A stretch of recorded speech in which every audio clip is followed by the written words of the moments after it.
کراچی میں 2 روزہ فیوچر سمٹ کانفرنس کا آغاز وزیر اعلیٰ مراد علی شاہ نے خطاب کرتے ہوئے کہا، کراچی پاکستان کا معاشی ہب ہے۔ سندھ حکومت کاروباری سرگرمیوں کے فروغ کے لیے ہر ممکن اقدامات کر رہی ہے۔ ایسا نظام بنا رہے ہیں جہاں کسی نوجوان کو کامیابی کے لیے صوبہ نہ چھوڑنا پڑے۔ سندھ سبز اور ڈیجیٹل معیشت کی طرف بڑھ رہا ہے۔ ای گورننس کے ذریعے بیوروکریسی کم اور خدمات میں آسانی پیدا کر رہے ہیں۔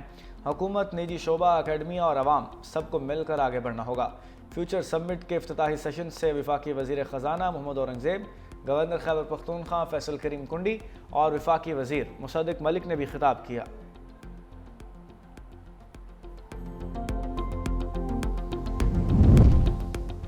معیشت کے لیے بری خبر، رواں مالی سال کے پہلے 4 ماہ میں تجارتی خسارہ 38% بڑھ گیا۔ جولائی تا اکتوبر تجارتی خسارہ 12 ارب 58 کروڑ ڈالر تک پہنچ گیا۔ گزشتہ سال اسی مدت کے دوران تجارتی خسارہ 9 ارب 11 کروڑ ڈالر تھا۔ جولائی سے اکتوبر کے دوران برآمدات میں 4% سے زیادہ کمی آئی۔ درآمدات 15.13% اضافے سے 30 ارب ڈالر سے بڑھ گئیں۔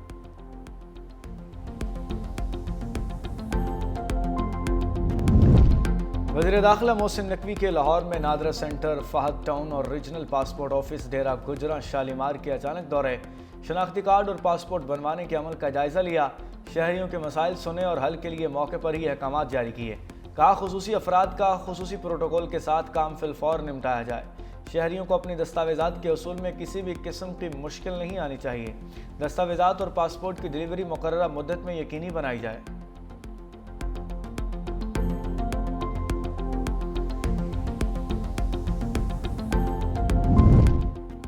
عاصم سواتی کو عدالت سے relief, additional district and session جج افضل مجوکا نے متنازع ٹویٹس کے دونوں کیسز میں بری کر دیا۔ جج افضل مجوکا نے عاصم سواتی کے خلاف کیسز کا فیصلہ محفوظ کر رکھا تھا جو آج سنا دیا گیا۔ عاصم سواتی کے خلاف کیسز FIA نے درج کیے تھے۔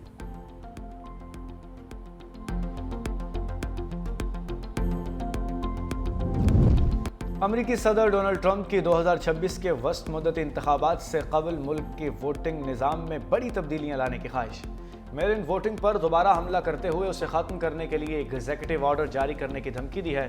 کہا بذریعہ ڈاک ووٹنگ غیر شفاف، مہنگی اور متنازع ہے اور اس کے ذریعے بڑے پیمانے پر دھاندلی ممکن ہوتی ہے۔ امریکہ دنیا کا واحد ملک رہ گیا ہے جہاں اس پیمانے پر میل ان ووٹنگ استعمال کی جاتی ہے۔ دیگر ممالک اسے فراڈ قرار دے کر ترک کر چکے ہیں۔ اگلے سال وسط مدتی انتخابات سے پہلے ایک ایگزیکٹو آرڈر جاری کریں گے جس کا مقصد شفاف انتخابات ہوگا۔ دوسری جانب امریکی آئین کے مطابق انتخابی قوانین ریاستوں کے اختیار میں ہوتے ہیں۔